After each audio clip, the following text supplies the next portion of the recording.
In today's video, we're doing a quick pre-round warm-up that we can do and you can do before your round.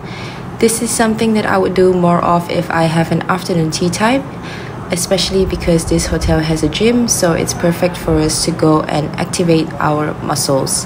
So we start off here with the basic squats, and one of the things that I want you guys to realize is that we are not doing much stretching. We're going to do a lot of pre-round muscle activation. So the reason why we're not stretching is because when your muscles are cold, it's not a good idea to stretch them. Rather, we should just activate them so that we are ready for the golf swing. As we know, the golf swing is inclusive of the entire body and uses a lot of muscles.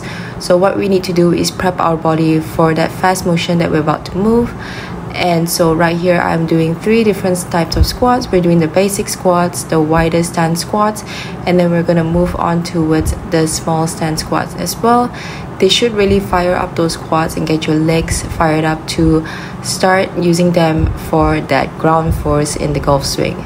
So for today's video, I'm not going to be doing much. As you can tell, it's just a warm-up. It's just a quick warm-up, so you guys can follow along as well. It's something that you can do before your round, and let me know if this actually makes you feel more ready for your round or not if you try this out.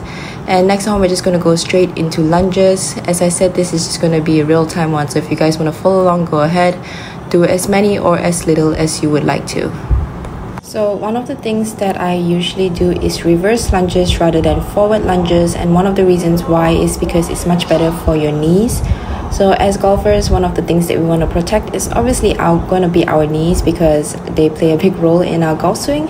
So yeah, just make sure that you're doing warm-ups and exercises that are going to help you and not hurt your muscles. After this, we are just going straight into some kicks. This is a great way as well that you can do something that you can do to just activate your legs, and that you can do right at the driving range. I do this all the time. You go from the front to the back, and you slowly, as you bend your body, you're going to get more height, which is, again, obviously if you're not as flexible, you don't have to be as aggressive with it.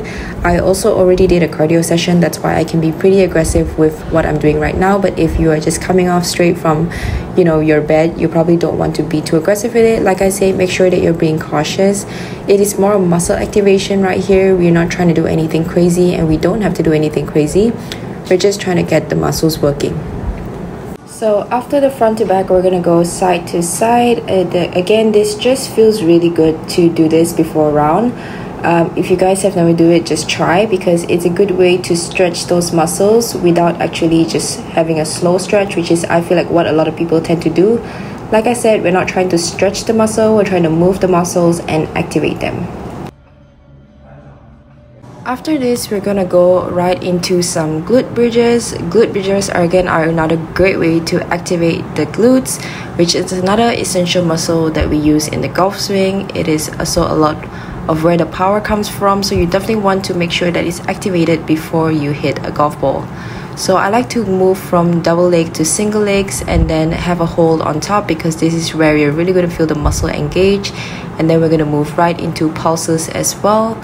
Again, a lot of this is just to activate the muscles, so you're gonna feel quite a bit of a burn if you do it correctly, because that's what we want to feel.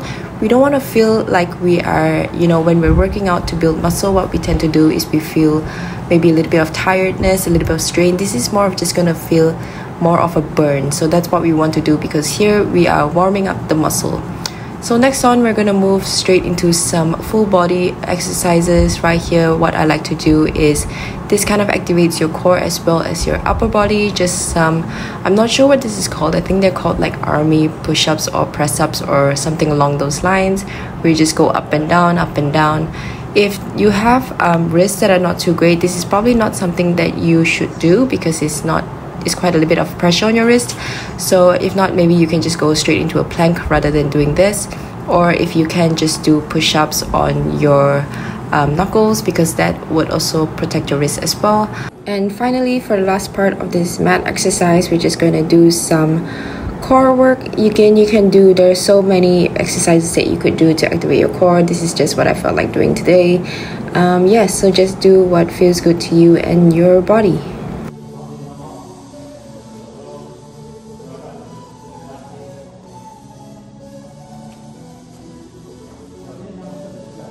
And finally, we're going to go to the cables just to do some swing activation, muscle activation. I don't really know what you call this, but this is a great way to actually use a little bit of the motions that you use in a golf swing to activate your muscles. Like I said, this is something that we do if we have access to the gym. If not, you can also use bands. That's a great way to do this, perform this exercise. We are kind of focusing here more when we start off. We're focusing more on the technique that we're using. We're making sure that our form is good, and then we kind of increase the speed as we get along. As we start, we don't want to go too fast because obviously it's like in a golf swing, you don't want to go straight from the bed to the driving range and hit a driver. You kind of want to start slow and build your way up there, making sure that you feel your core activated during this as well, to make sure that you take care of your back. So you should be able to feel the rotation pretty well there. And then the other thing that I like to do as well is, again, more core, because you do use the core a lot during your golf swing. And also, as I said, it's going to protect your back, which is another thing that we want to make sure is in good condition if we want to hit the ball well and have a good golf swing, because it would be really hard to swing well if your back is hurt. So make sure you take care of that core, make sure you do core exercises, and just make sure that you activate the right muscles before you swing. So that's all for today, guys. I hope you enjoyed that little video, and let me know if you guys try this. All set for today.